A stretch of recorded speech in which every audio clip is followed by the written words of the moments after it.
എന്താണ് സംഭവിച്ചതെന്ന് രണ്ടുപേർക്കും ഓർത്തിട്ട് മനസ്സിലാകുന്നില്ല. ഇത് എന്റെ റൂമും എന്റെ ബെഡും എന്റെ ബ്ലാങ്കറ്റും ആണെന്ന് ചേയും പറയുന്നുണ്ട്.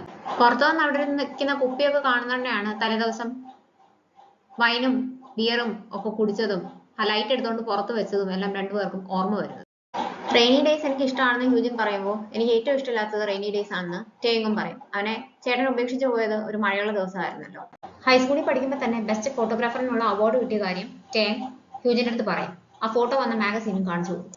ചെറുതായിരുന്നപ്പോൾ ഞാനും ചേച്ചി ഒരുമിച്ച് ഒരു സെമി ബേസ്മെന്റ് റൂമിലാണ് താമസിച്ചിരുന്നത്. മഴക്കാലം ആകുമ്പോഴത്തേക്കിനും ചോർന്നൊലിക്കാതിരിക്കാനൊക്കെ ആയിട്ട് ഗ്ലോ ചെയ്യുന്ന സ്റ്റാറിന്റെ സ്റ്റിക്കേഴ്സ് ഒക്കെ വാങ്ങി റൂഫിൽ ഒട്ടിക്കുമായിരുന്നു എന്നൊക്കെ അവളും അവനോട് പറയും.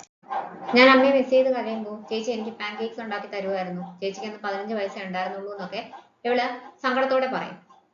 ചേച്ചിയെ ഓർക്കുന്നുള്ളത് കൊണ്ടാണ് അവൾ ആ റൂമിലേക്ക് കയറാതിരുന്നതെന്ന് അവൻ നേരം മനസ്സിലാവും. ചേച്ചിയെ പറ്റി അവൻ നല്ലതായിട്ട് പറയുന്നുണ്ടേ. ആ ചേച്ചിയെ ഞാൻ വിഷമിപ്പിച്ചു. ലാസ്റ്റ് ഞാൻ ചേച്ചിയോട് ഒരുപാട് ദേഷ്യപ്പെട്ടാണ് സംസാരിച്ചത്. പറയാൻ പാടില്ലാത്തതൊക്കെ പറഞ്ഞു. ചേച്ചിയുടെ അനിയത്തിയാകാൻ എനിക്ക് ഇഷ്ടമില്ല എന്ന് വരെ ഞാൻ അവളോട് പറഞ്ഞിട്ടുണ്ടായിരുന്നു എന്നൊക്കെ പറഞ്ഞിട്ട് ഇവള് സങ്കടത്തോടെ കാര്യം. എനിക്ക് ചേച്ചിയെ മിസ് ചെയ്യുന്നു എന്ന് പറഞ്ഞിട്ട് യൂജിൻ പൊട്ടിക്കരയുന്നുണ്ടേ. ടേങ് അവളെ ആശ്വസിപ്പിക്കും. അങ്ങനെ രണ്ടുപേരും അവിടെ കിടന്ന് ഉറങ്ങി പോവാണ്. വേറെ പ്രത്യേകിച്ചൊന്നും അവിടെ സംഭവിച്ചിട്ടില്ല. എന്തായാലും ഇവിടുന്ന് താമസം മാറുന്നത് വരെ ഇനി കുടിക്കാൻ പാടില്ല എന്ന് രണ്ടുപേരും തീരുമാനിക്കും. വീക്കെൻഡ് ആയതുകൊണ്ട് യൂജിന് അന്ന് ജോലിക്ക് പോകണ്ട. അവളാണ് കുഞ്ഞിന്റെ കാര്യങ്ങളെല്ലാം നോക്കുന്നത്. അവിടെ ഓരോന്നൊക്കെ ചെയ്തുകൊണ്ടിരിക്കുമ്പോഴും ഇവൻ അകത്ത് കയറി വാതിലടച്ചിരിക്കുകയാണ്. പുറത്തേക്ക് ഇറങ്ങുന്നതേ ഇല്ല. ഇവൾ ഇടയ്ക്കിടയ്ക്ക് ശ്രദ്ധിക്കുന്നുണ്ട് ഇവൻ ഇറങ്ങി വരുന്നുണ്ടോ എന്തെങ്കിലും ആവശ്യത്തിനെന്ന്. ഇവനാണെങ്കിൽ പുറത്തിറങ്ങാതിരിക്കുകയാണ്. കാര്യങ്ങളൊക്കെ ഹ്യൂജിൻ സേവന്റെ അടുത്ത് പറയുമ്പോൾ അവള് ഞെട്ടും. നീ വിചാരിക്കുന്ന പോലെയൊന്നുമില്ല, ഞങ്ങൾ വെറുതെ കിടന്നുറങ്ങിയതേ ഉള്ളൂ, വേറെ ഒന്നും സംഭവിച്ചിട്ടില്ല എന്ന് ഹ്യൂജിൻ തിരുത്തി കൊടുക്കും. ആൾ നല്ല ഹാൻസം ആണോ, ഒരുമിച്ച് താമസിച്ചു തുടങ്ങിയപ്പോ നിനക്ക് ഇഷ്ടം തോന്നിയോന്നൊക്കെ ചോദിച്ച് സേവൻ അവളെ ടീസ് ചെയ്യുന്നുണ്ട്. പക്ഷെ അവൾ അതൊന്നും സമ്മതിച്ചു കൊടുക്കത്തില്ല. ടേം ഫ്രണ്ട്സിന്റെ അടുത്തേക്ക് വരും. അവരൊരു മാച്ച് വാച്ച് ചെയ്തുകൊണ്ടിരിക്കുകയാണ്. പക്ഷെ ഇവൻ അതിൽ കോൺസെൻട്രേറ്റ് ചെയ്യാനായിട്ട് പറ്റുന്നില്ല.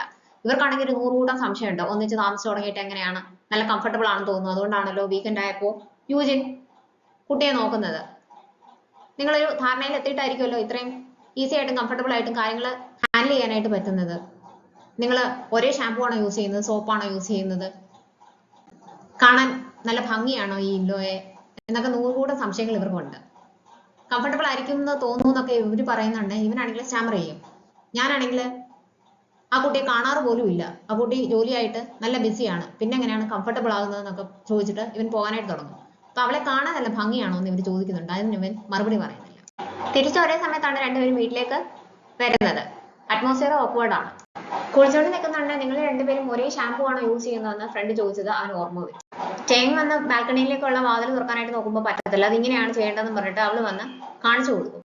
ഇയാളുടെ ഇന്നോയെ കാണാൻ നല്ല ഭംഗിയാണോന്ന് ഫ്രണ്ട് ചോദിച്ചത് അന്നേരം അവന് ഓർമ്മ വരും. പൈപ്പ് അന്നേരം കേടാവും. അത് ശരിയാക്കാനായിട്ട് ഇവൻ വരുമ്പോഴത്തേക്കിനും ആള് നല്ല ഹാൻസം ആണല്ലോ എന്ന് സേവൻ പറഞ്ഞത് അവൾക്കും ഓർമ്മ വരും. നേരത്തെ പോലെയല്ല, ഇപ്പോൾ രണ്ടുപേരും മറ്റേ ആളുടെ പ്രസൻസിനെ പറ്റി കോൺഷ്യസ് ആകാൻ തുടങ്ങിയിട്ടുണ്ട്. ഇപ്പൊ ഇവരെ പ്രോജക്റ്റ് ഏൽപ്പിച്ചേക്കുന്ന കമ്പനി ഇതിനു മുമ്പും ഒരു പ്രോജക്റ്റ് ഇവർക്ക് കൊടുത്തിട്ടുണ്ടായിരുന്നു. അത് പക്ഷെ സക്സസ്ഫുൾ ആയില്ല. യൂസങ് പരാജയപ്പെട്ട ഏക പ്രോജക്റ്റ് അതാണ്. ബാക്കി എല്ലാത്തിലും അവൻ സക്സസ് മാത്രമേ കണ്ടിട്ടുള്ളൂ. അതൊക്കെ അസിസ്റ്റന്റ് മാനേജർ ചോ അവിടെ മെൻഷൻ ചെയ്യും. കോൺട്രാക്ട് വർക്കേഴ്സിന് പ്രശ്നമൊന്നുമില്ല, ഞങ്ങൾ ഫുൾ ടൈം എംപ്ലോയീസിനാണ് ഇതിനെല്ലാം പ്രശ്നം വരുന്നതെന്ന് അവൻ കാഷ്വൽ ആയിട്ടാണ് മെൻഷൻ ചെയ്യുന്നതെങ്കിലും അത് ഹ്യൂജിനെ ഫീൽ ചെയ്യും. ആ പെൺകുട്ടി ഇയാളായിരുന്നു എന്ന് അവൻ വീണ്ടും ചോദിക്കും. ബാക്കിയുള്ള ടീംമേറ്റ്സും അന്ന് അവിടെ നടന്ന സംഭവത്തെ നെഗറ്റീവായിട്ടുള്ള രീതിക്കാണ് പറയുന്നത്. ആ കുട്ടിക്ക് എന്തെങ്കിലും സാഹചര്യം ഉണ്ടെങ്കിലോ, പലരും പല അവസ്ഥകളിൽ കൂടിയാണല്ലോ കടന്നു പോകുന്നതെന്ന് ഉടനെ ഹ്യൂജിൻ പറയും. എല്ലാരും ഇവിടെ സംശയത്തോടെ നോക്കുന്നുണ്ടേ. എനിക്ക് ഹസ്ബൻഡും ഇല്ല, ബോയ് ഫ്രണ്ടും ഇല്ല എന്ന് ഇവള് പറയും. അത് കേട്ടോണ്ടാണ് യൂസങ് അവിടേക്ക് വരുന്നത്. ടീം മീറ്റിംഗിൽ ചെല്ലുമ്പോൾ ഹ്യൂജിൻ കുറെ സജഷൻസ് ഒക്കെ പറയും. അത് യൂസങ്ങിന് ഇഷ്ടപ്പെടും. അവള് നല്ലതുപോലെ റിസർച്ച് ചെയ്തിട്ടുണ്ടെന്ന് അവന് മനസ്സിലാവും. ഇയാള് കളക്ട് ചെയ്ത ഡേറ്റ എല്ലാം ആയിട്ട് എന്നെ വന്ന് കാണാനായിട്ട് അവൻ അവളോട് പറയും. ഹ്യൂജിൻ എല്ലാം കൊണ്ട് കാണിക്കുമ്പോഴത്തേക്കിനും യൂസങ് ഇംപ്രസ്ഡ് ആവും. ഇയാൾക്ക് ഇതെല്ലാം കൂടി കമ്പയർ ചെയ്ത് ഒരു പ്രൊപ്പോസലായിട്ട് സബ്മിറ്റ് ചെയ്യാൻ പറ്റുമോ എന്ന് അവൻ ചോദിക്കും. അവൾക്കൊരു ചാൻസ് കൊടുത്തതാണെന്ന് ഹ്യൂജിന് മനസ്സിലാവും. അന്ന് രാത്രി വേസ്റ്റ് കളയാനായിട്ട് പോകുമ്പോൾ അപ്പുറത്തെ വീട്ടിലെ ഫ്ലാറ്റിലെ ആളെ ടേങ് കാണാം. അവൻ അയാളോട് ദേഷ്യപ്പെടും. ഇയാള് കാരണം എനിക്ക് എത്രമാത്രം നഷ്ടം സംഭവിച്ചു എന്ന് അറിയാവുന്നൊക്കെ ചോദിച്ചുകൊണ്ടിരിക്കുമ്പോൾ ഇയാളുടെ അമ്മ അങ്ങോട്ടേക്ക് വരും. അയാൾ സ്മോക്ക് ചെയ്യുന്നതിനെ കുറിച്ച് അമ്മ അയാളെ വഴക്ക് പറയുമ്പോഴത്തേക്കും അമ്മ എന്താ എന്നെ വിശ്വസിക്കാത്തത്, ഞാൻ ക്വിറ്റ് ചെയ്തെന്ന് പറഞ്ഞില്ലേ എന്ന് ഇയാൾ ചോദിക്കും. ഇത് കേൾക്കുന്നുണ്ടേ കൺവീനിയൻസ് സ്റ്റോറിന്റെ അടുത്ത് നിന്ന് സ്മോക്ക് ചെയ്യുന്നത് ഞാൻ കണ്ടായിരുന്നു എന്ന് പറഞ്ഞിട്ട് ടേങ് പാര വെച്ച് കൊടുക്കും. ആ ബോയിലർ ശരിയാക്കാൻ എനിക്ക് വലിയൊരു എമൗണ്ട് ചെലവായി, ഓണറിനെ വിളിച്ചിട്ടൊട്ട് കിട്ടുന്നുമില്ല എന്ന് അവൻ പറയുന്നത് കേൾക്കുമ്പോഴത്തേക്കിനും ഓണർ ബിസി ആണെന്ന് തോന്നുന്നു, കുറെ കാലമായി ഇങ്ങോട്ടേക്ക് കണ്ടിട്ടെന്ന് അമ്മയും പറയും. ഇവരെല്ലാരും കൂടി സംസാരിച്ചുകൊണ്ടിരിക്കുന്നതിന്റെ ഇടയിലാണ് യൂജിൻ അവിടേക്ക് വരുന്നത്. ഇയാളുടെ ഡാർലിംഗ് വരുന്നുണ്ടല്ലോ എന്ന് പറഞ്ഞിട്ട് നെയ്ബർ ചേങ്ങിനെ ടീസ് ചെയ്യും. മിണ്ടാതിരിക്കാനായിട്ടൊക്കെ ഇവൻ സിഗ്നൽ കാണിക്കും. നിങ്ങൾക്ക് എന്തെങ്കിലും ആവശ്യം ഉണ്ടെങ്കിൽ എന്റെ അടുത്ത് വന്ന് ചോദിച്ചാൽ മതി എന്നൊക്കെ നെയ്ബറുടെ അമ്മ ഇവരോട് പറയും. ഇവർ വീട്ടിലേക്ക് പോയി കഴിയുന്നുണ്ടേ എന്നാലും മൂജിന്റെ അച്ഛനും അമ്മയും എത്ര നല്ല ആൾക്കാരായിരുന്നു, പാവം കുട്ടിയെന്ന് നെയ്ബർ പറയും. ആളുകള് നല്ലതാണോ ചീത്തയാണോ എന്ന് നോക്കിയിട്ടല്ലല്ലോ മരണം വരുന്നത്. മരണത്തിന് അങ്ങനെയൊന്നും ഇല്ലല്ലോ, അത് നിനക്കും അറിയാലോ എന്ന് ചോദിച്ചിട്ട് അമ്മ പോകും. ഒന്നും മിണ്ടാതെ അയാൾ അമ്മയെ നോക്കി നിൽക്കും.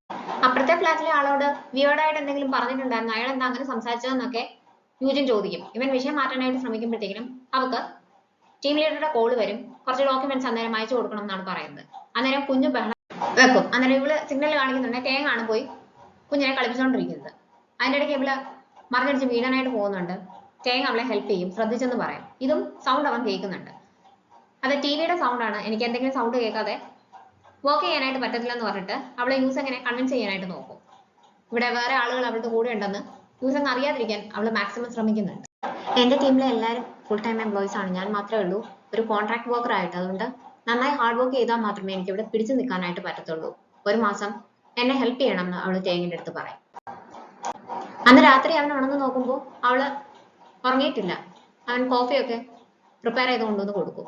പിറ്റേ ദിവസം രാവിലെ നോക്കുമ്പോഴും അവൾ കിടന്നിട്ടില്ല എന്ന് മനസ്സിലാവും. അന്ന് വൈകിട്ടും അവൾ വന്നുടനെ ക്ഷീണിച്ച് കിടന്ന് ഉറങ്ങിപ്പോവുകയാണ്. യൂജിന് നേരെ റെസ്റ്റ് എടുക്കാനോ ഫുഡ് കഴിക്കാനോ ഒന്നും സമയം കിട്ടുന്നില്ല എന്ന് ടേഗന് മനസ്സിലാവും. അടുത്ത ദിവസം അവൻ സാധനങ്ങളൊക്കെ അടുക്കിക്കൊണ്ടിരിക്കുമ്പോൾ യൂജിൻ ഇതിന് മുമ്പത്തെ ദിവസം പുറത്തെടുത്ത് വെച്ചിരുന്ന പഴയ ഫോട്ടോസ് ഒക്കെ അവൻ കാണുന്നുണ്ട്. അപ്പൊ മഴ പെയ്യാനായിട്ട് തുടങ്ങും. മഴ പെയ്യുന്ന ദിവസങ്ങൾ എനിക്ക് ഇഷ്ടമായിരുന്നു, ചേച്ചി എനിക്ക് വേണ്ടിയിട്ട് പാൻകേക്സ് ഒക്കെ പ്രിപ്പയർ ചെയ്ത് തരുമായിരുന്നു എന്നൊക്കെ യൂജിൻ പറഞ്ഞത് അവൻ ഓർക്കും. ടേങ് കുഞ്ഞിന് ഫുഡ് കൊടുക്കും. അവൾക്ക് വേണ്ടിയിട്ട് പാൻകേക്സ് ഒക്കെ റെഡിയാക്കുകയും ചെയ്യും. അവൾ വരാൻ താമസിക്കുന്നു എന്ന് കാണുമ്പോൾ വിളിച്ചു ചോദിക്കും. ഞാൻ കുറച്ച് താമസിക്കും എന്ന് അവള് പറയും. ലേറ്റ് ആയില്ലേ, വരുന്ന വഴി ഞാൻ ഫുഡ് വാങ്ങി വരാമെന്ന് അവൾ പറയുന്നുണ്ട്. വീട്ടിലുള്ളതൊക്കെ നമുക്ക് കഴിക്കാമെന്ന് അവൻ പറയും. അവൻ ഫുഡ് പ്രിപ്പയർ ചെയ്ത് വെയിറ്റ് ചെയ്യുകയാണെന്ന് പറയത്തില്ല. പിന്നെയും ലേറ്റ് ആവും. അവൻ പുറകെ മെസ്സേജ് അയക്കും, ഇനി ലേറ്റ് ആവും, എത്ര നേരം എടുക്കും വരാൻ എന്നൊക്കെ ചോദിച്ചിട്ട്. അവൾ അന്ന് ഒരുപാട് ലേറ്റ് ആയിട്ടാണ് ഓഫീസിൽ നിന്ന് ഇറങ്ങുന്നത്. ഞാൻ അരമണിക്കൂറിനുള്ളിൽ എത്തുമെന്ന് പറഞ്ഞിട്ട് അവൾ മെസ്സേജ് അയക്കും. ഇറങ്ങുന്നുണ്ടെ നന്നായിട്ട് മഴ പെയ്യുന്നത് കാണുമ്പോൾ യൂസങ് അവളെ വീട്ടിലേക്ക് കൊണ്ടുവിടാമെന്ന് പറയും. ഇപ്പോഴും ചേച്ചിയുടെ കൂടെയാണോ ഇയാൾ താമസിക്കുന്നതെന്ന് ചോദിക്കുമ്പോൾ അല്ല, ഞാൻ ഒറ്റയ്ക്കാണ് താമസിക്കുന്നത്, എനിക്ക് കുറച്ച് കാര്യങ്ങളൊക്കെ ഹാൻഡിൽ ചെയ്യാനായിട്ടുണ്ടെന്ന് അവൾ പറയും. ഞാൻ കൊണ്ടുവിടാന്ന് പറയുമ്പോൾ വേണ്ടാന്ന് അവൾ പറയുന്നുണ്ട്. ഇയാളുടെ പ്രപ്പോസലിൽ കുറച്ചധികം പ്രശ്നങ്ങളുണ്ട്, നമുക്ക് സമയം വേസ്റ്റ് ചെയ്യാതെ പോകുന്ന വഴിക്ക് ഞാനത് എക്സ്പ്ലെയിൻ ചെയ്തു തരാമെന്ന് അവൻ പറയും. മഴ കൂടുകയാണെന്ന് കാണുമ്പോൾ ജയൻ 2 കുടയൊക്കെ എടുത്ത് കുഞ്ഞിനെ അപ്പുറത്തെ ഫ്ലാറ്റിൽ ഏൽപ്പിച്ച് യൂജിനെ വിളിക്കാനായിട്ട് ബസ് സ്റ്റോപ്പിലേക്ക് പോകും. 2-3 ബസ്സൊക്കെ വരുമ്പോഴും അതിലൊന്നും യൂജിൻ ഇല്ല. അവനിങ്ങനെ വെയിറ്റ് ചെയ്ത് നിൽക്കും. അപ്പൊ നല്ലൊരു കാറ് കൊണ്ടുവന്ന് നിർത്തും. നല്ല കാറാണല്ലോ എന്ന് വിചാരിച്ചുകൊണ്ടിരിക്കുമ്പോൾ നല്ല പൊക്കമുള്ള ഒരു പയ്യൻ അതിൽ നിന്ന് ഇറങ്ങുന്നു. അവൻ ആ പയ്യന്റെ ഹൈറ്റ് ഒക്കെ ശ്രദ്ധിക്കുന്നുണ്ട്. അതിന്റെ പുറകെ യൂജിനും ഇറങ്ങും. രണ്ടുപേരും സന്തോഷത്തോടെ സംസാരിക്കുന്നതൊക്കെ ഇവൻ അവിടെ നിന്ന് ശ്രദ്ധിക്കും. യൂസനാണെങ്കിൽ യൂജിനെ കൊടയും കൊടുത്തിട്ടാണ് പോകുന്നത്. ഇവിടെ തിരിഞ്ഞടക്കുന്ന തന്നെയാണ് ടേങ് അവിടെ കൊടയായിട്ട് അവളെ വെയിറ്റ് ചെയ്ത് നിൽക്കുന്നത് കാണുന്നത്. കാറിലാണ് വരുന്നതെങ്കിൽ നേരത്തെ എന്നോട് പറഞ്ഞാൽ മതിയായിരുന്നല്ലോ, ഞാൻ ഇങ്ങനെ വന്നിട്ട് വെയിറ്റ് ചെയ്യേണ്ട കാര്യമില്ലായിരുന്നല്ലോ എന്നൊക്കെ ദേഷ്യത്തില് മനസ്സിലാലോചിച്ചിട്ട് അവൻ തിരിച്ച് വീട്ടിലേക്ക് നടക്കും. എത്ര നേരം അയാൾ വന്ന് നിൽക്കാൻ തുടങ്ങിയിട്ടെന്ന് യൂജിൻ ചോദിക്കുമ്പോൾ അവൻ ദേഷ്യപ്പെടും. ഇയാളെ വിളിക്കാൻ വരാൻ ആരുമില്ല, ഇയാളുടെ കയ്യിൽ കുടയില്ല എന്നൊക്കെ പറഞ്ഞിട്ടല്ലേ ഞാൻ വന്നതെന്ന് ചോദിക്കുമ്പോൾ അവക്കൊന്നും പറയാൻ പറ്റത്തില്ല. എങ്കിൽ പിന്നെ വന്നിറങ്ങുന്നത് വീടിന്റെ ഫ്രണ്ടിൽ വന്നിറങ്ങിയാൽ മതിയായിരുന്നില്ല, എന്തിനാണ് കുടയില്ലാതെ അവിടെ ഇറങ്ങാനായിട്ട് പോയതെന്ന് പറഞ്ഞ് ഇവൻ വീണ്ടും ദേഷ്യപ്പെടും. അതിനൊരു കാരണം ഉണ്ടെന്ന് അവള് പറയുമ്പോൾ എനിക്ക് ഇയാളുടെ കാരണം ഒന്നും കേൾക്കണ്ട എന്ന് പറഞ്ഞ് ദേഷ്യത്തിൽ ഇവൻ അകത്ത് കയറിപ്പോകും. ഇവിടെ നോക്കുമ്പോൾ അവൾക്ക് വേണ്ടിയിട്ട് ഫുഡൊക്കെ പ്രിപ്പയർ ചെയ്ത് വെയിറ്റ് ചെയ്യായിരുന്നു എന്ന് മനസ്സിലാവും. അവളുടെ ചേച്ചി പ്രിപ്പയർ ചെയ്യുന്ന കൂട്ടൊക്കെ തന്നെയാണ് അവനും ചെയ്തേക്കുന്നത്. പ്രോമിസ് കീപ്പ് ചെയ്യാൻ പറ്റത്തില്ലെങ്കിൽ അത് കൊടുക്കരുത്, വെയിറ്റ് ചെയ്യുന്നതാണ് ഞാൻ ഏറ്റവും ഹേറ്റ് ചെയ്യുന്ന കാര്യം എന്ന് പറഞ്ഞ് ദേഷ്യത്തിൽ അവൻ വാതിലടയ്ക്കും. ആ ആക്ട്രസിന്റെ കംബാക്ക് ഫോട്ടോഷൂട്ട് സക്സസ്ഫുൾ ആവും. അതിനെപ്പറ്റി എമി ചൂന്റെ ഇന്റർവ്യൂസ് ഒക്കെ വരും. ആദ്യമായിട്ട് അവരുടെ അസിസ്റ്റന്റിന്റെ പേര് എല്ലായിടത്തും മെൻഷൻ ചെയ്യും. അങ്ങനെ അവന്റെ പേരും എല്ലായിടത്തും വൈറലാവും. ഇത് സേങ് പറയുന്നതന്നെയാണ് യൂജിൻ അറിയുന്നത്. അവൾ ആ മാഗസിൻ ഒക്കെ വാങ്ങിയാണ് വീട്ടിലേക്ക് വരുന്നത്. അവന്റെ ഫ്രണ്ട്സ് ഒക്കെ ആണെങ്കിൽ പുറകെ മെസ്സേജ് അയക്കുന്നുണ്ട്, എമി ചൂന്റെ അസിസ്റ്റന്റ് ആവാൻ പോവുകയാണെങ്കിൽ ഞങ്ങളെ കൂടി കൂട്ടണം എന്നൊക്കെ പറഞ്ഞിട്ട്. അവൾ ആ മാഗസിൻ വാങ്ങിയെന്ന് കാണുമ്പോഴത്തേക്കിനും അവന് സന്തോഷം തോന്നും. അവര് സംസാരിച്ചുകൊണ്ടിരിക്കുന്നുണ്ട്, അവനൊരു കോൾ വരും. അത് എമി ചൂന്റെ അടുത്തു നിന്നാണ്. ഇയാളുടെ കയ്യിൽ ക്യാമറ ഉണ്ടാവുമല്ലോ, ഏത് ക്യാമറയാണ് ഇയാൾ കംഫർട്ടബിൾ ആയിട്ട് യൂസ് ചെയ്യുന്നത്, അതുകൊണ്ട് അടുത്ത ദിവസം എൻ്റെ അടുത്തേക്ക് വരണം എന്നാണ് അവർ വിളിച്ച് പറയുന്നത്. പക്ഷെ ഇവൻ പോകുന്നില്ല എന്ന് പറയും. എൻ്റെ കയ്യിൽ ക്യാമറ ഇല്ല എന്ന് എക്സ്ക്യൂസ് പറയുന്നുണ്ട്. ഇയാളുടെ അടുത്ത് ഗിഫ്റ്റ് കിട്ടിയ ക്യാമറ ഉണ്ടല്ലോ, അത് ഉപയോഗിക്കാമല്ലോ എന്ന് അവൾ ചോദിക്കും. അന്ന് അവര് വൈനും ബിയറും ഒക്കെ കുടിച്ചുകൊണ്ടിരുന്നപ്പോഴത്തേക്കിനും ഈ ക്യാമറ എനിക്ക് ഏറെ പ്രിയപ്പെട്ടതാണ്, എനിക്ക് ആദ്യമായിട്ടും അവസാനമായിട്ടും കിട്ടിയ ബർത്ത്ഡേ ഗിഫ്റ്റ് ആണ്, ഞാൻ ഒരാൾക്ക് വേണ്ടിയിട്ട് വെയിറ്റ് ചെയ്യുകയായിരുന്നു. അങ്ങനെയാണ് ഞാൻ ഫോട്ടോസ് എടുത്തു തുടങ്ങിയത് ആ ബോർഡിൽ മാറ്റാൻ വേണ്ടിയിട്ട്. പക്ഷെ ആ ആള് എന്നെ അന്വേഷിച്ച് വന്നില്ല. ഇത് എനിക്ക് ഉപേക്ഷിക്കണമെന്നുണ്ടായിരുന്നു, പക്ഷെ ഉപേക്ഷിക്കാൻ എൻ്റെ മനസ്സെന്നെ അനുവദിച്ചില്ല എന്ന് അവൻ പറയുന്നുണ്ട്. അന്ന് പറഞ്ഞ ആ ക്യാമറ ഇയാളുടെ കയ്യിലുണ്ടല്ലോ, അത് ഉപയോഗിക്കാമല്ലോ, പിന്നെ എന്തെങ്കിലും ഹെൽപ്പ് വേണമെങ്കിൽ എൻ്റെ അടുത്ത് ചോദിച്ചാലും മതിയെന്ന് അവള് പറയും. പിന്നെ ഇയാൾക്ക് വേണ്ടാന്ന് വെച്ചിട്ടും അത് ഉപേക്ഷിക്കാനായിട്ട് പറ്റുന്നില്ലെങ്കിൽ മനഃപൂർവ്വം ഇയാൾ ഉപേക്ഷിക്കാത്തതാണോ അതോ ഉപേക്ഷിക്കാൻ പറ്റാത്തതാണോ എന്ന് ഒന്ന് ചിന്തിച്ച് മനസ്സിലാക്കണം എന്നും അവള് പറയും. ഫോട്ടോഗ്രാഫി ഇഷ്ടമില്ലാഞ്ഞിട്ടാണോ അവൻ മനഃപൂർവ്വം ഉപേക്ഷിക്കാനായിട്ട് ശ്രമിക്കുവാണോ, അതിന്റെ റീസൺ എന്താണെന്ന് ആലോചിക്കണം എന്നാണ് അവള് പറഞ്ഞതെന്ന് അവന് മനസ്സിലാവും. പിറ്റേ ദിവസം കുറെ നേരം ആലോചിച്ചിട്ട് അവൻ പോകാനായിട്ട് തീരുമാനിക്കും. ഇന്ന് കൃത്യസമയത്ത് ഇറങ്ങാൻ പറ്റുമോ എന്ന് വിളിച്ച് ചോദിക്കുന്നുണ്ടേ. ഞാൻ ഇറങ്ങാൻ ശ്രമിക്കാമെന്ന് യൂജിൻ പറയും. നേരത്തെ ഇറങ്ങാൻ വേണ്ടിയിട്ട് പ്ലാൻ ചെയ്ത് യൂജിൻ കാര്യങ്ങളൊക്കെ നേരത്തെ തീർക്കുന്നുണ്ടെങ്കിലും ഇറങ്ങാൻ സമയമാകുമ്പോൾ യൂസങ്ങിനെ ക്ലയന്റിന്റെ അടുത്ത് നിന്ന് ഒരു കോൾ വരും. അങ്ങനെ അവൾക്ക് താമസിച്ച് ഇറങ്ങാൻ പറ്റത്തുള്ളൂ എന്ന് മനസ്സിലാവും. അവൾ അന്നേരം തന്നെ ചേങ്ങനെ വിളിച്ചു പറയും, അവനോട് അപ്പോളജൈസ് ചെയ്യും. കുഞ്ഞിനെ അടുത്തുള്ള ഫ്ലാറ്റിൽ ഏൽപ്പിച്ചിട്ട് തീർച്ചയായിട്ടും എമി ചൂവിന്റെ അടുത്തേക്ക് പോകണം എന്ന് അവള് അവനോട് പറയും. എന്നാൽ കുഞ്ഞിനെ അവിടെ ഏൽപ്പിച്ചിട്ട് പോകാനായിട്ട് അവന് മനസ്സ് വരുന്നില്ല. അതുകൊണ്ട് കുഞ്ഞിനെ കൂട്ടിയാണ് പോകുന്നത്. എന്നാൽ കുഞ്ഞിന്റെ ഫേവറേറ്റ് ടോയ് എടുക്കാനായിട്ട് മറന്നുപോകും. അതുകൊണ്ട് കുഞ്ഞ് ഭയങ്കര കരച്ചിലായിരിക്കും. ഇവൻ കുഞ്ഞിന് ഡ്രിങ്ക്സ് കൊടുക്കാനായിട്ട് ശ്രമിക്കുമ്പോഴത്തേക്കും അത് അവന്റെ ഷോട്ടിൽ കൂടിയും ഷൂസിൽ കൂടിയും എല്ലാം വീഴുന്നുണ്ട്. അവൻ പറഞ്ഞ സമയത്ത് സ്റ്റുഡിയോയിലെത്തും. അവിടുത്തെ സെറ്റപ്പ് ഒക്കെ കാണുമ്പോഴത്തേക്കിനും അവൻ മെസ്മറൈസ്ഡ് ആയിട്ട് നോക്കി നിൽക്കുന്നുണ്ട്. അവിടെ ഒരുപാട് ടൈപ്പ് ക്യാമറാസ് ഒക്കെ ഇരിപ്പുണ്ട്.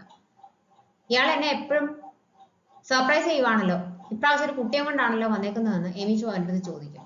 എനിക്ക് ഒഴിവാക്കാൻ പറ്റാത്തൊരു സാഹചര്യം ഉണ്ടായിരുന്നു, അതുകൊണ്ടാണെന്ന് അവൻ പറയും. ഇയാൾ കൊണ്ടുവന്ന ക്യാമറ എന്നെ ഒന്ന് കാണിക്കാനായിട്ട് പറയുമ്പോഴത്തേക്കും ഫിലിം ക്യാമറയാണ്, ഇത്രയും പഴയത് ഇടയിൽ ഉണ്ടായിരുന്നുള്ളൂ എന്നുള്ള രീതിക്ക് ചോദിക്കുമ്പോൾ ഞാൻ 3 വർഷം മുമ്പ് എൻ്റെ കയ്യിലുണ്ടായിരുന്ന ക്യാമറാസ് മുഴുവൻ ഉപേക്ഷിച്ചതാണ്, അതുകൊണ്ട് ഇത് മാത്രമേ ബാക്കി ഉണ്ടായിരുന്നുള്ളൂ എന്ന് പറയും. എനിക്കും ഇത് വെച്ച് വർക്ക് ചെയ്യാനായിട്ട് ഇഷ്ടമാണെന്ന് അവർ പറയും. ഇവനാണെങ്കിൽ ആകെ ടെൻസ്ഡ് ആയിട്ട് നിൽക്കുകയാണ്. ഞാൻ കഴിഞ്ഞ പ്രാവശ്യം കണ്ട കൂട്ടല്ലല്ലോ, അന്ന് ഇയാൾ അറഗന്റ് ആയിരുന്നു, ഇന്ന് അങ്ങനെ അല്ലല്ലോ എന്ന് പറയുമ്പോഴത്തേനും അവനൊന്നും മിണ്ടത്തില്ല. അന്ന് ഒരു ദിവസത്തെ അസിസ്റ്റന്റ് ആയിട്ട് പോകുന്നു എന്നാണ് അവൻ വിചാരിച്ചത്. എന്നാൽ ഇന്ന് വന്നതിന് ശേഷം ചിലപ്പോൾ അവരുടെ കൂടെ കുറെ കാലം വർക്ക് ചെയ്യേണ്ടി വരും എന്ന് അവനൊരു ധാരണ കിട്ടിയിട്ടുണ്ട്. ഇയാൾ നെർവസ് ആണെന്ന് എനിക്ക് മനസ്സിലാവുന്നു. എന്തായാലും ഞാൻ 3 മണിക്കൂർ ഇയാൾക്ക് തരാം, അതിനുള്ളിൽ ഫോട്ടോസും എടുത്ത് ഫിലിം ഡെവലപ്പ് ചെയ്ത് എന്നെ കാണിക്കണമെന്ന് അവർ പറയും. കുഞ്ഞിനെ ഒരിടത്ത് അടക്കി ഇരുത്താനായിട്ട് ഇവൻ നോക്കുന്നുണ്ടെങ്കിലും കുഞ്ഞ് അടങ്ങിയിരിക്കുന്നില്ല. ഇവൻ ഫോട്ടോസ് എടുക്കാനായിട്ട് തുറക്കുമ്പോഴത്തേക്കും കുഞ്ഞ് അങ്ങോട്ടും ഇങ്ങോട്ടേക്കും ഓടി നടക്കുകയാണ്. കൊണ്ടിരുത്താൻ ശ്രമിക്കുമ്പോഴും കുഞ്ഞ് ശ്രദ്ധിക്കുന്നില്ല. അങ്ങനെ കുഞ്ഞിന്റെ ഫോട്ടോസ് എടുക്കാനായിട്ട് അവൻ തീരുമാനിക്കും. അപ്പോഴും കുഞ്ഞ് അടങ്ങിയിരിക്കുന്നില്ല. യൂസങ്ങും യൂജിനും കൂടി അവർക്ക് കൊടുക്കേണ്ട ഡേറ്റ എല്ലാം കമ്പയർ ചെയ്തുകൊണ്ടിരിക്കുകയാണ്. അവളെല്ലാം കൃത്യമായിട്ട് തന്നെ ചെയ്യുന്നുണ്ട്. യൂണിവേഴ്സിറ്റിയിൽ പഠിക്കുമ്പോൾ രണ്ടുപേരും കൂടി ഒരുമിച്ച് പ്രോജക്റ്റ് ചെയ്ത കാര്യങ്ങളൊക്കെ അവളിങ്ങനെ പറയും. അന്ന് സ്കോളർഷിപ്പ് കിട്ടാൻ വേണ്ടിയിട്ട് നമ്മൾ എത്ര നാള് ഉറക്കം കളഞ്ഞിട്ട് അങ്ങനെയൊക്കെ ചെയ്തിട്ടുണ്ടെന്ന് പറയുമ്പോഴത്തേക്കിനും അത് സ്കോളർഷിപ്പിന് വേണ്ടിയിട്ടല്ലായിരുന്നു, ഇയാളുടെ കൂടെ ടൈം സ്പെൻഡ് ചെയ്യാൻ വേണ്ടിയിട്ടാണ് ഞാൻ അന്ന് അങ്ങനെയൊക്കെ ചെയ്തതെന്ന് അവൻ പറയും. ഫോട്ടോസ് എടുത്തോണ്ടിരിക്കുകയായിരുന്നു ടേം. കുഞ്ഞിന്റെ സൗണ്ട് ഒന്നും കേൾക്കുന്നില്ല. ഓക്കെ ആണോ എന്ന് ചോദിച്ചിട്ട് ഇവൻ നോക്കുന്നുണ്ടേ കുഞ്ഞ് അവിടെ നിന്ന് കളിച്ചോണ്ടിരിക്കുകയായിരുന്നു. അവിടുന്ന് സാധനം മറിഞ്ഞ് വീണ് കുഞ്ഞിന്റെ കൈയെല്ലാം മുറിയും, ഒരുപാട് ബ്ലഡ് ഒക്കെ പോകും. ഇവൻ പാനിക്കായിട്ട് കുഞ്ഞിനെ കൊണ്ട് ഹോസ്പിറ്റലിലേക്ക് ചെല്ലും. കുഞ്ഞിന് ആനസ്തേഷ്യ കൊടുക്കണം, അതിന് ഗാർഡിയന്റെ സമ്മതം വേണം. ഇയാൾ ഗാർഡിയൻ ആണോ എന്ന് ഹോസ്പിറ്റലിൽ നിന്ന് ചോദിക്കുമ്പോൾ ഇവനാണെങ്കിൽ ഇവളെ വിളിച്ചോണ്ടേയിരിക്കും. പക്ഷെ ഇവള് ഫോൺ കാറിൽ വെച്ചിട്ടാണ് പോരുന്നത്, അതുകൊണ്ട് ഇവൻ വിളിക്കുമ്പോൾ എടുക്കാനായിട്ട് പറ്റുന്നില്ല. ക്ലയന്റിന് ഫൈനൽ റിപ്പോർട്ട് കൊടുത്തതിന് ശേഷം തിരിച്ചു വരുന്ന വഴിയാണ് ഹ്യൂജിൻ ഫോൺ എടുത്ത് നോക്കുമ്പോൾ ടേങ്ങിന്റെ 10-20 മിസ് കോൾ. അവൾ തിരിച്ചു വിളിക്കും. ഇയാൾ ഇത്രയും നേരം എവിടെയായിരുന്നു? കുഞ്ഞ് ഹോസ്പിറ്റലിലാണെന്ന് അവൻ പറയും. അത് കേട്ടിട്ട് ഇവള് പേടിക്കും. ഏത് ഹോസ്പിറ്റലിലാണെന്ന് ചോദിക്കും. ഇയാൾക്ക് എവിടേക്കാണ് പോകേണ്ടത്, ഞാൻ കൊണ്ടുവിടാമെന്ന് യൂസങ് അവളോട് പറയും. ഇത് ഫോണിൽ കൂടി ടേങ് കേൾക്കുന്നുണ്ട്. അവനത് ഇഷ്ടപ്പെടത്തില്ല. ഹ്യൂജിൻ ഹോസ്പിറ്റലിൽ എത്തിയിട്ട് ടേങ്ങിന്റെ അടുത്ത് അപ്പോളജൈസ് ചെയ്യും. ഇയാൾക്ക് എന്തുകൊണ്ടാണ് കോൾ അറ്റൻഡ് ചെയ്യാൻ പറ്റാതിരുന്നതെന്ന് എനിക്കറിയേണ്ട കാര്യമില്ല. കുട്ടിക്ക് അനസ്തേഷ്യ കൊടുക്കണമെങ്കിൽ ഗാർഡിയൻ ഉണ്ടെങ്കിൽ മാത്രമേ പറ്റത്തുള്ളൂ എന്ന് അവർ പറഞ്ഞപ്പോൾ ഞാൻ എത്രമാത്രം പേടിച്ചു എന്ന് ഇയാൾക്ക് അറിയാമോ? അതുകൊണ്ടാണ് ഞാൻ ഇയാളെ വിളിച്ചുകൊണ്ടേയിരുന്നത്. എനിക്ക് മറ്റൊരാളെ നോക്കി പരിചയമില്ലെന്നും പ്രോമിസ് ബ്രേക്ക് ചെയ്യുന്നത് ഇഷ്ടമല്ലെന്നും വെയിറ്റ് ചെയ്യുന്നത് താല്പര്യമുള്ള കാര്യമല്ലെന്നും ഓൾറെഡി ഞാൻ ഇയാളോട് പറഞ്ഞിട്ടുണ്ടായിരുന്നു. ഇയാള് എത്ര പ്രാവശ്യം പ്രോമിസസ് ബ്രേക്ക് ചെയ്തെന്ന് ഇയാൾക്ക് അറിയാമോ? സ്വന്തം കാര്യം നോക്കാൻ പറ്റാത്ത ഇയാൾ അങ്ങനെയാണ് കുട്ടിയുടെ റെസ്പോൺസിബിലിറ്റി എടുക്കുന്നത്. ഒരു കാര്യം ഇയാൾ മറന്നു പോകരുത്, കുട്ടിയുടെ ലോക്കൽ ഗാർഡിയൻ ഇയാളാണ്. കുട്ടിയെ വളർത്തിക്കോളാമെന്ന് ഇയാളാണ് ഏറ്റത്, അത് ഞാനല്ലാന്ന് ഓർമ്മ വേണമെന്നെല്ലാം ടേങ് ദേഷ്യത്തിൽ അവളോട് പറയും. രണ്ടുപേരും ഡോക്ടറിനെ കാണാനായിട്ട് ചെല്ലും. കുട്ടിയുടെ സ്റ്റിച്ച് 4-5 ദിവസത്തിനുള്ളിൽ എടുക്കാനായിട്ട് പറ്റും. കുട്ടിക്ക് ഉറങ്ങുന്നതിന് എന്തെങ്കിലും പ്രശ്നമുണ്ടോ എന്ന് ഡോക്ടർ ചോദിക്കും. ഹ്യൂജിന് അത് പറയാനായിട്ട് അറിയത്തില്ല. പക്ഷേ ടേങ് കൃത്യമായിട്ട് ഡോക്ടറെ അടുത്ത് കാര്യങ്ങൾ പറയും. കുട്ടിക്ക് ഉറങ്ങാൻ ബുദ്ധിമുട്ടുണ്ട്, ചിലപ്പോൾ അവൻ വാശി പിടിച്ച് കരയാറുണ്ട്, ഉറങ്ങിക്കഴിഞ്ഞാലും ഇടയ്ക്കിടയ്ക്ക് ഉണരാറുണ്ട്, അടുത്ത ആരും ഇല്ലെങ്കിൽ പെട്ടെന്ന് തന്നെ അവൻ ഉണരും എന്നൊക്കെ ഇവൻ പറയും. കുട്ടിയുടെ ഇമോഷണൽ സ്റ്റേറ്റസ് സ്റ്റേബിൾ അല്ല. അന്ന് ആക്സിഡന്റ് നടക്കുമ്പോൾ കുട്ടിയും കൂടെ ഉണ്ടായിരുന്നു, അതുകൊണ്ടാണ് അങ്ങനെ സംഭവിച്ചത്. കുട്ടിക്ക് ആങ്സൈറ്റി ഉണ്ട്, അതുകൊണ്ടാണ് ഉറങ്ങാനൊക്കെ ബുദ്ധിമുട്ടുള്ളത്. നിങ്ങളുടെ ശ്രദ്ധ നല്ലതുപോലെ അവന് വേണം. ആ കുട്ടിക്ക് ഇമോഷണൽ സപ്പോർട്ട് ഏറ്റവും കൂടുതൽ ആവശ്യമുള്ള സമയമാണെന്ന് ഡോക്ടർ അവരോട് പറയും. പിറ്റേ ദിവസം യൂജിൻ ചെക്ക് ചെയ്യുമ്പോൾ കുഞ്ഞിന്റെ പനി കുറഞ്ഞിട്ടുണ്ടാവും. തേങ്ങാണെങ്കിൽ തലേദിവസം ആവശ്യമില്ലാത്ത എല്ലാം വിളിച്ച് പറഞ്ഞതുകൊണ്ട് ഇവിടെ ഫേസ് ചെയ്യാൻ വയ്യാത്തത് കൊണ്ട് പുറത്തേക്ക് പോകും. എന്തിനാണ് അത്രയും ഹാർഷായിട്ട് സംസാരിച്ചതെന്നൊക്കെ ഓർത്തിട്ട് അവൻ അടുത്തുള്ള റെസ്റ്റോറന്റിൽ പോയി കുഞ്ഞിനും അവർക്ക് രണ്ടുപേർക്കും ഫുഡ് വാങ്ങിയിട്ടാണ് തിരിച്ച് അപ്പാർട്ട്മെന്റിലേക്ക് വരുന്നത്. അവളെ നൂഡിൽസ് കഴിച്ചിട്ട് പോകാനായിട്ട് തുടങ്ങുമായിരുന്നു. ഞാൻ ഫുഡ് വാങ്ങിയിട്ടുണ്ട്, ഒന്നിച്ച് കഴിക്കാമെന്ന് അവൻ പറയും. ഇവര് ഫുഡ് എടുത്ത് വെക്കാൻ തുടങ്ങുമ്പോൾ ആരോ അങ്ങോട്ടേക്ക് വന്ന് ബെല്ലടിക്കും. യൂജിൻ പോയി നോക്കുമ്പോൾ അത് യൂസങ് ആണ്. ടീം ലീഡർ എന്താ ഇവിടെ എന്നാണ് അവൾ അന്നേരം ആലോചിക്കുന്നത്. ഇയാളുടെ ടീം ലീഡർ എന്തിനാണ് ഇങ്ങോട്ടേക്ക് വന്നതെന്ന് തേങ്ങും ചോദിക്കും. പുറത്ത് നിന്ന് യൂസങ് പറയുന്നത് ഞാൻ ഈ അപ്പാർട്ട്മെന്റിന്റെ ഓണർ ആണെന്നാണ്, ഇവിടെ താമസിക്കുന്നത് ഹ്യൂജൻ ആണെന്ന് അവൻ അറിയത്തില്ല. അന്നേരമാണ് യൂസങ് ആണ് ആ അപ്പാർട്ട്മെന്റിന്റെ ഓണർ എന്ന് ഹ്യൂജനും തേങ്ങിനും മനസ്സിലാവുന്നത്.